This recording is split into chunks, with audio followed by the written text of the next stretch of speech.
This is a case study of what we do at Waterfowl Farm. And so what you need to do is look at this and say to yourself whether or not you can apply any of the things that we're using to your own situation. Okay, Waterfowl Farm is an 80-acre parcel in southern Bonner County. We have a 70-acre mixed conifer forest basically we have everything there except Engelmann spruce and subalpine fir. Okay, so we've got some habitat that favors each of these species, and we have had 4 commercial harvests over the past 35 years. We've always employed highland logging to do the job, and they've always done a great job. That's my idea of logging. I call somebody and we sign a piece of paper, and then they do the work and send me a check. It works out great for everybody. We manage the forest mainly for forest health, timber production, firewood, and lumber and beams for farm projects. And our guiding principle is that as far as possible, the forest has to pay for itself. Every time I do a harvest, I make it clear to whoever is doing the work that we all got to make money, because I ain't a trust fund baby and I can't fund the forest. The forest has to fund itself. Now, one of the things, but in between harvests, it's not like the forest still needs to be managed. And so these are some of the techniques and some of the equipment that we've used to help that process along. So, in terms of who's on the staff, shall we say, we have the 70-year-old owner who think of me as management. I have a 40-year-old son-in-law. I cannot recommend enough having a son or son-in-law that's the size of Paul Buckland. Okay, it's very important that, not that the smaller guys aren't useful, but it helps that they're tall, they can get things off of high places, and they can lift heavy things. My 35-year-old daughter, she's working up to being management someday. The 5-year-old grandson isn't as helpful as he's going to be someday. And then I have a consulting forester. Inland Forest Management has been my consulting forester, and I've again always used professional logging crews. Highland Logging has always been our crew. But again, those are the hands to the plow, but we still have to have equipment to do the job.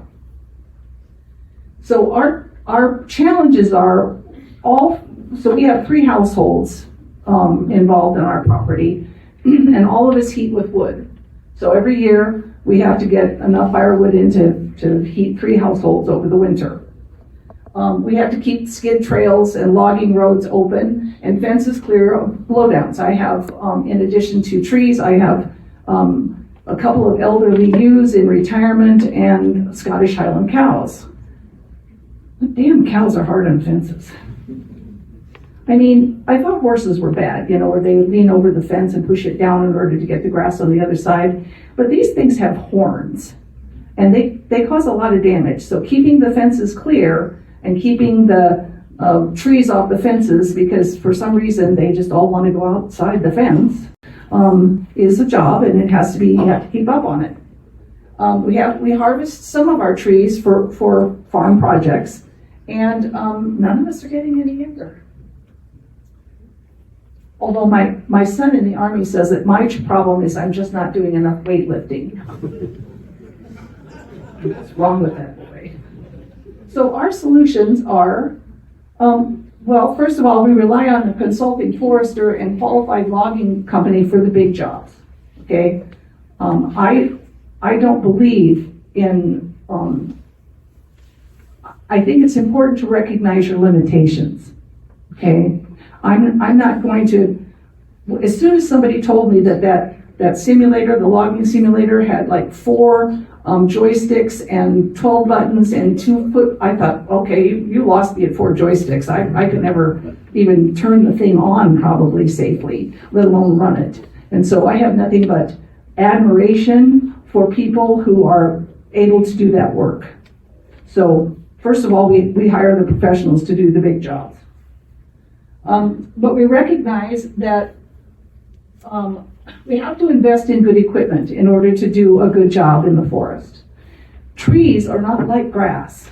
You know, grass, you get a weed whacker and a mower and you're good. And when grass falls over, it doesn't make a mess, it just falls over. You can walk on it still.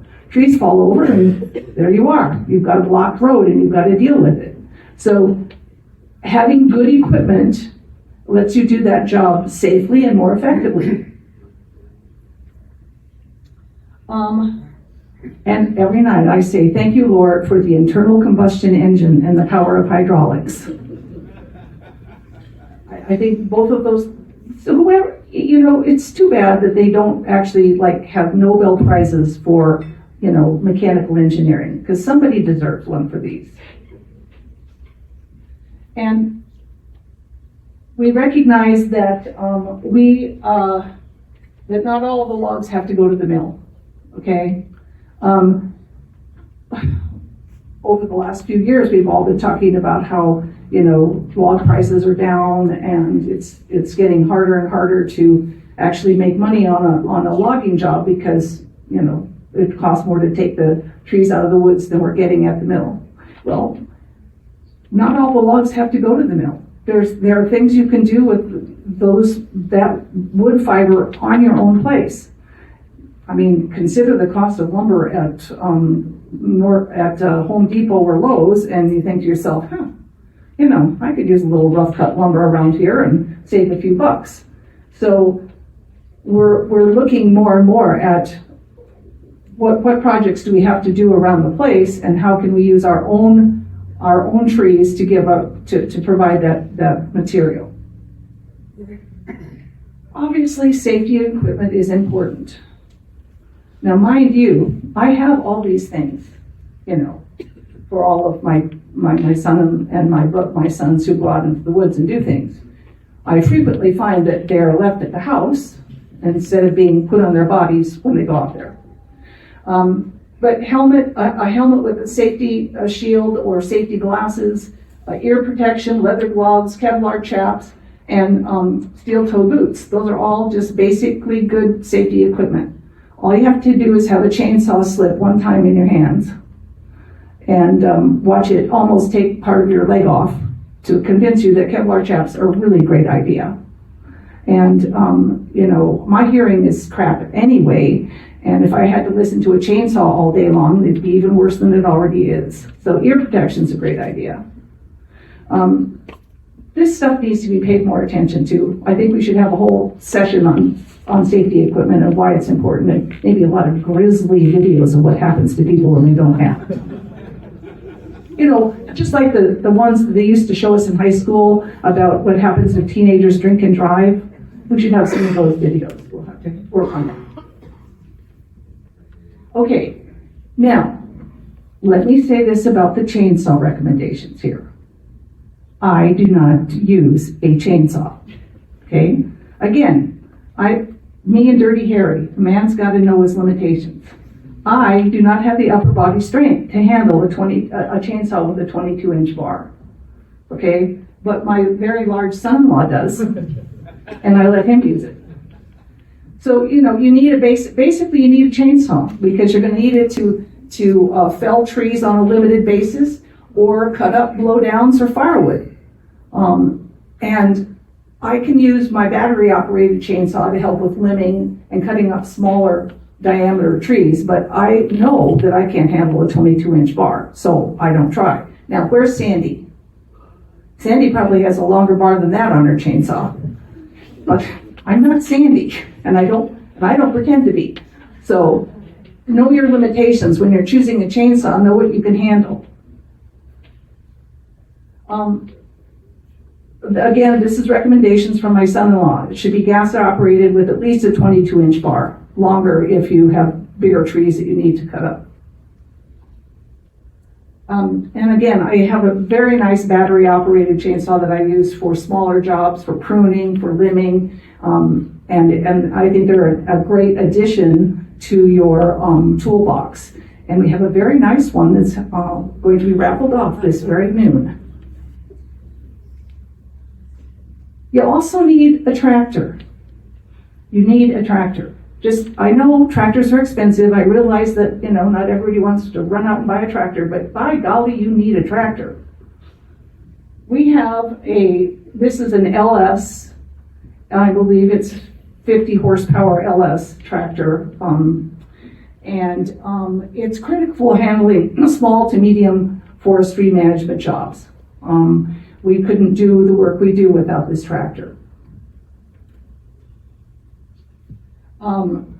Kyle says, you're going to hear me say this a lot. Kyle says that you need a minimum of 30 horsepower and 50 is better. The more horsepower you have, the bigger jobs you can handle, and you need either power takeoff or hydraulic capability because you want to be able to use accessories like what you're seeing here, which is a grapple.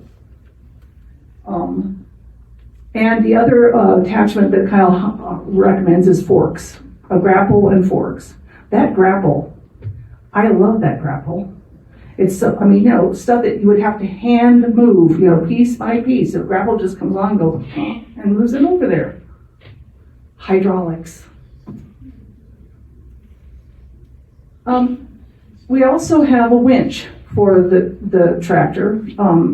And this one, the one we have is the Typhoon winch, but there are lots of manufacturers of winches that make good winches. This one is great for dragging logs out of the forest, for guiding the fall of a log that you're trying to drop. You can put the winch on it and then actually guide where it's going to fall so it doesn't fall on your house or your truck. Actually, anyway, never mind. This winch, the Typhoon logging winch, the price range on this one is $4,000 to $22,000 depending on size and features.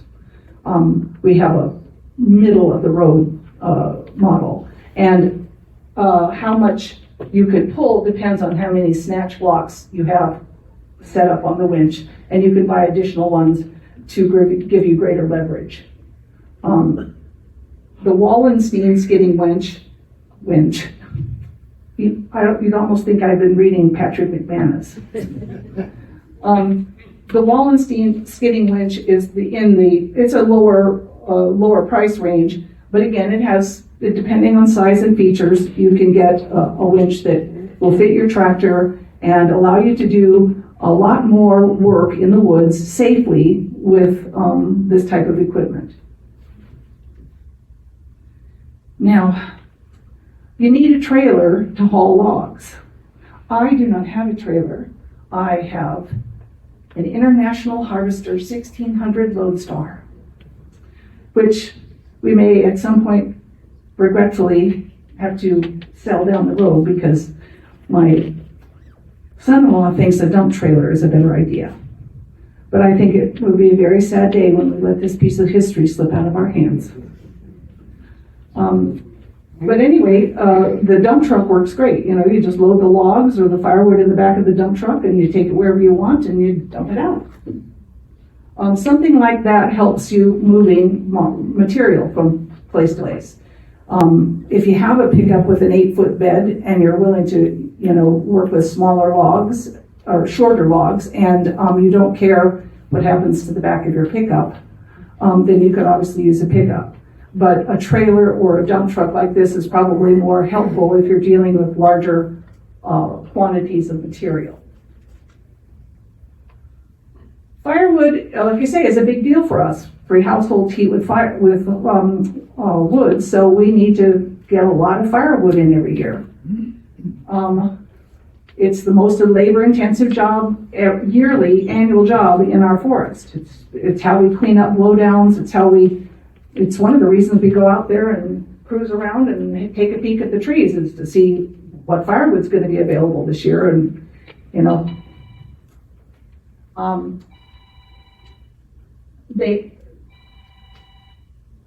so we usually get 12 cords in every year. Okay, and we purchased a firewood processor because, again, we're not getting any older. I mean, any younger.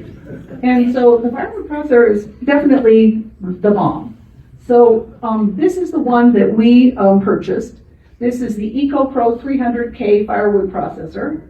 And we got it from Backcountry Equipment, who's here today at the conference as an exhibitor. And I would like to just show you what it does, because when I show you this, you're going to be envious. So if you will, if we can go to YouTube, and so this is the firewood processor that we use.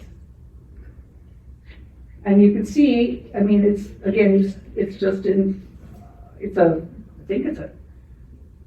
someone here from Backcountry Equipment? What engine is on that? 14 horsepower Kohler. Okay. So it starts up easy peasy.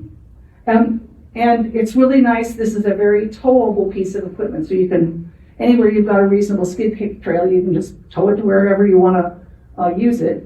And notice the conveyor belt. I think it's possibly the thing I like best about this, because the conveyor belt takes the logs and just dumps them wherever you want them dumped. In our case, into the back of the dump truck.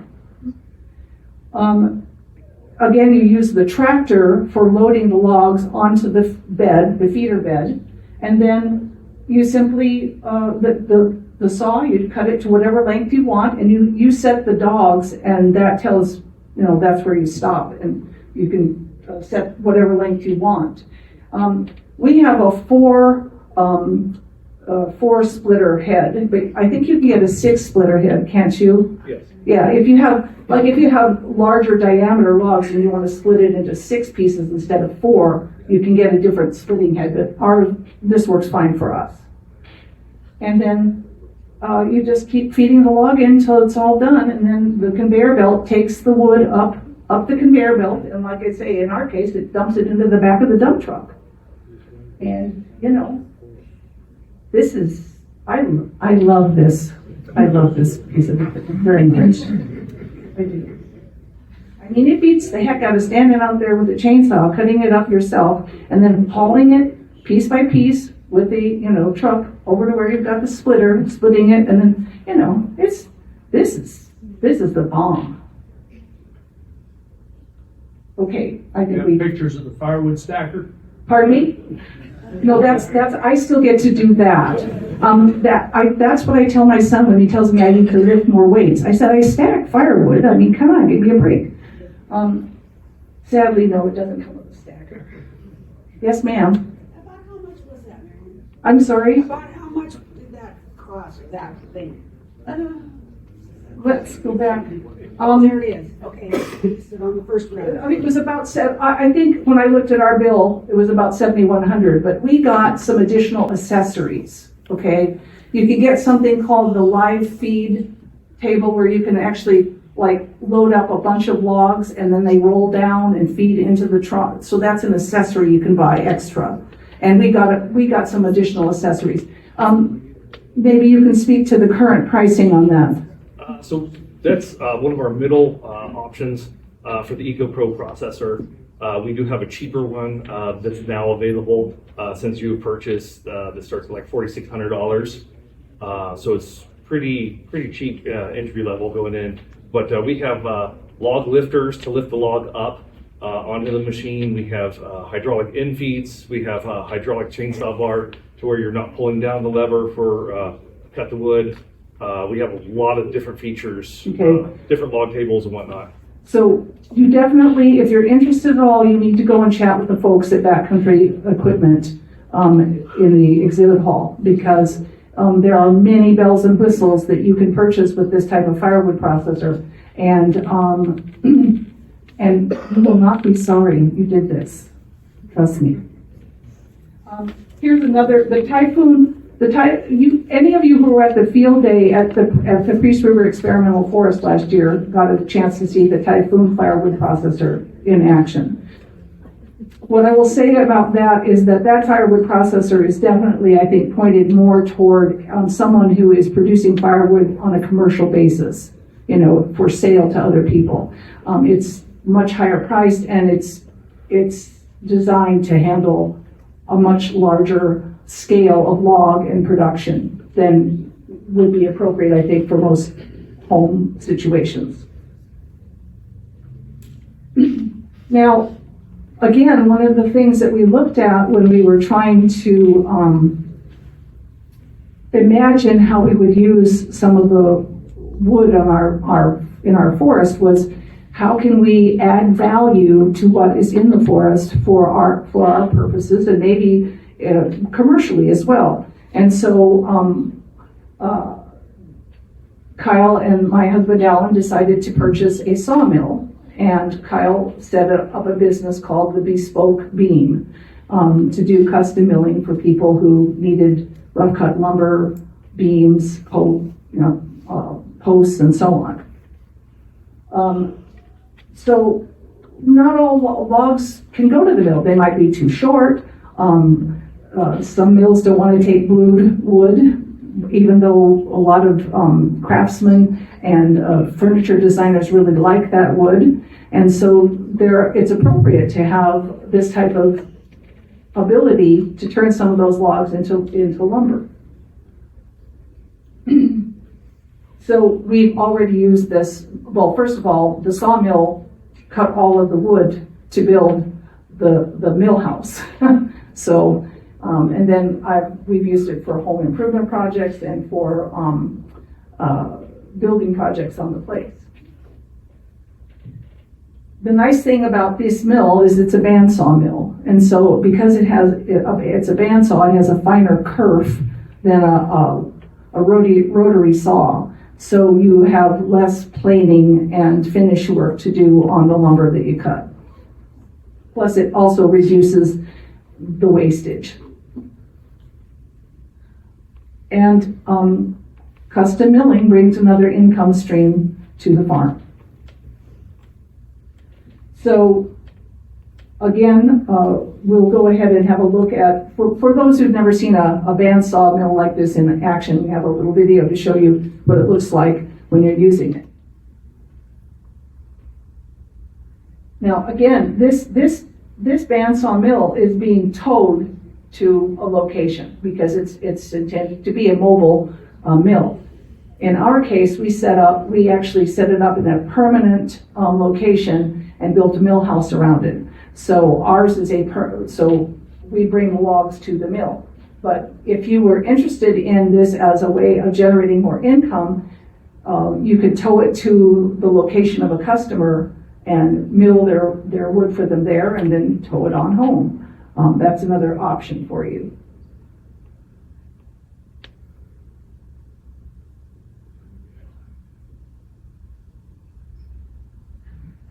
So you see here, the first thing that happens is, they're squaring off the log to create a camp that they can cut lumber from. Even the offcuts, when the bark falls off, can be useful to, as in building projects. It depends on the look you're going for, And you set the depth of the log or of the board you're cutting, but with a gauge. It's just a dial gauge that allows you to set how deep the blade is going through the log. Now, I suppose it's just one more nail in the coffin of grand fir. But this type of mill can be, it's hard to cut grand fir with this. Mainly because grand fir tends to have a lot of knots through the wood, and every time one of these bandsaws hits a knot, it goes boop, and so you end up with boards that are kind of wavy. If we had a regular rotary mill, they could cut the boards a lot straighter. So we tend not to put grand fir on this mill because of that. Everything else comes out beautifully. And again, you have these dogs there that keep the log in place so that things don't move around as you're cutting. And I've actually done this. It's not hard work. The saw does all the work. You just push it through the log, and there you have a board. Pretty easy, actually. looks like they're cutting some rude pine right there. Okay, that's probably good. And again, you know, if you're interested and you want to explore this, so keep in mind the price range on these types of mills really depends a lot on what kind of bells and whistles you want. The mill we have and the mill that was just demonstrated there doesn't have a lot of hydraulics. Everything, like for example, loading the logs, you really do need a tractor with forks, you know, so that you can load the log, unless you have two large son-in-laws, one from each end. Okay, or two large sons, you know, whatever works. Other wood, like the wood miser sawmill, is one of the reasons it's a lot more expensive typically than the other type I just showed you is it comes with a lot of hydraulics so that you don't have to do a lot of work. And again, I love hydraulics, but we have a tractor with hydraulics, so we didn't need to buy a more expensive mill. And I have Kyle, so there's that. So again, you know, have a conversation with the folks at Backcountry Equipment. You can also go online and look at these other types of sawmills. We have, at the time we purchased our mill, we didn't even know Backcountry Equipment existed, so I apologize that we didn't talk to you about the mill then. We purchased Woodland, a mill from Woodland Mills, which is a Canadian company. We got a free tariff, thank God. Again, you can see that the price that we paid for that mill was not exorbitant. You know, it was not an unreasonable price to pay for something that gave us additional ability to use the trees on our place. Our next addition is going to be a wood chipper. I'm a gardener, and I need wood chips. But even if I wasn't a gardener, I would still like to make wood chips because it's fun. You know, you stick something in it, and it comes out wood chips. I mean, how is that not entertaining? I bet that 5-year-old would stand there all day long and feed stuff into that wood chipper. Hopefully just the wood. Anyway, why? Well, again, if obviously most of us get rid of our slash by burning it. And that's perfectly reasonable, and that probably isn't going to change. But should the need arise to try and reduce how much we have to burn, you can chip slash and turn it into wood chips. In my case, I can always use more wood chips to mulch in my garden. And of course, the other side of it is if you have a wood chipper of any size, you can you know, blow those chips back out onto the forest floor and just return some of that biomass in a more usable form, pardon me, to the forest. So again, we might use it for farm use. Kyle's thinking of maybe bagging it, saying Waterfall Farm wood chips for sale. We'll see. There are two basic types. You can buy a gas-powered one, and there are also PTO-driven ones. We would probably, given our previous prejudices, we'll probably stick with a PTO-driven wood chipper, mainly because I hate pull ropes. I hate them. And I'm sure that these gas-powered ones all come with a pull rope. Anyway, the idea is to choose one that's large enough to actually handle the size of material that that you want to process. So, you need to look at those things as you're evaluating whether or not this particular model is going to suit your needs. The manpower shortage in forestry affects all of us, and we have to be able to help ourselves. We can't always call up someone and say, can you get over here and drop this tree for me? Can you get over here and process this firewood for me? Probably not. Probably they can't. Probably they're already busy. Just like it costs money to maintain a lawn or a garden, it also costs money to maintain forests. It also costs money to not end up in the hospital because you did something silly, because you didn't have the right equipment, okay? The way I look at it is whatever we spent on the tractor, the sawmill, and the firewood processor is a lot less money than I would have spent for one trip to the hospital to repair God knows what happened, right? So safety and having good equipment to do the job right is just a smart investment, not just in the forest, but in the people that live there. And the idea is we just want to be safe. We want to be safe, and it's not, it's not illegal to want things to be easy, right? I mean, if you want to do hard stuff, learn calculus, for crying out loud. Okay, are there any questions?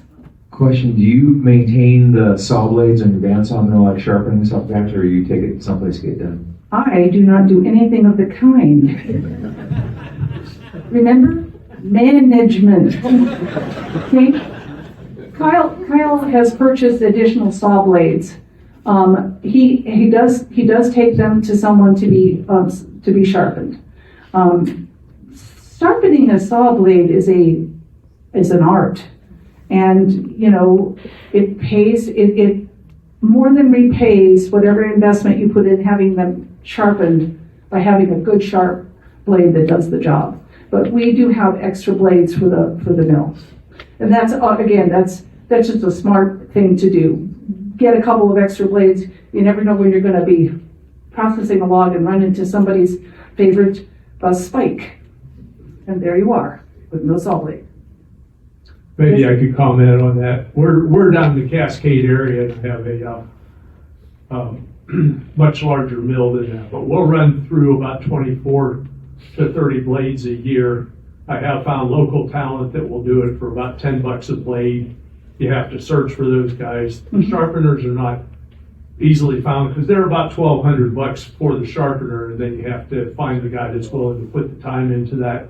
Alternatively, you could send them. There's a big place in Kansas City that sharpens them Oh, I didn't know for that. about $11 a blade, but it costs you $70 to get them there and $70 to get it. So you might as well just Buy buy a some whole more bunch blades. of new blades. But for your knot problem, I've also found that carbide blades, while they cost about $130 each, will just sail right through those like butter. Okay, good to know. I'll let Kyle know that. Good. Other questions? When Kyle does custom milling, wondering, is it that a customer brings his own logs in, or is it logs from your forest? And also what the rates are for custom milling? So in order to find out what Kyle's currently charging, because I don't keep up on that, because the band's got to do some of his own work. He's on Facebook, and so you just go and look up the Bespoke Beam on Facebook, and he'll have his contact information as far as what his current mill rates are. As far as where do the logs come from, we've done both. We've had people bring their logs, and then he processes them. And we've had people come to him and say, "Can I buy logs?" And then he turns to me and he says, "Can I buy logs?" "Yes, you can, and here's the price." So basically what happens in that case is the customers I get paid for the log, whatever it is. And then that the customers charge for the cost of the log plus whatever the mill time is to produce whatever it is they're asking for. Now, just an aside, this mill has actually been used to cut hardwoods too. A lady up in Sandpoint had to drop a dead walnut tree on her property. And so Kyle went and got the tree and cut it into big slabs of walnut. It was beautiful wood, and it handled it just fine. It was not a problem. This mill can handle a relatively large log, and we have an extended bed for it, so we can handle long logs as well. Other questions? Comments? I have a comment. I think you're safety officer also. Pardon me? I think you are also a safety officer. My children refer to me as a nag, but I think safety officer sounds so much nicer. I don't know. The problem with children is you can never get back as much money as you put into feeding them. And then they get older and they get sassy on top of it. Any other questions? I just wanted to say, bravo, Marion. And the other thing I could say is, you know, all these gusty storms we've had in the last few months, well, one came home to roost. And one of the things you can do with your mill is you can make nominal lumber a 2x6 or 2x8. And guess what? Thank goodness when this big bull pine decided to just sort of lean into our shop / garage edge of the house sort of built structure.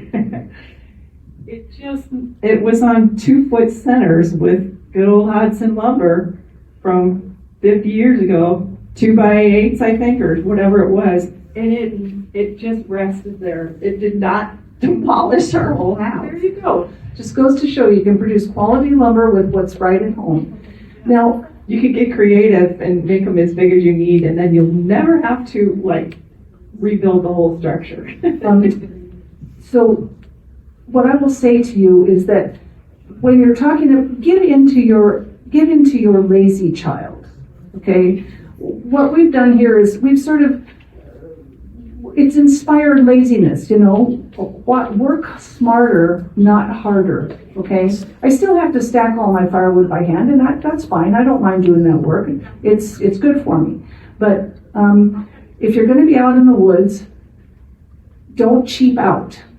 Okay, spend the money to have good equipment so that you can be safe and that you can do things that are going to be useful to you. Okay, wouldn't you rather spend money being in the woods than being at the chiropractor? Okay, thank you very much. Have a good day.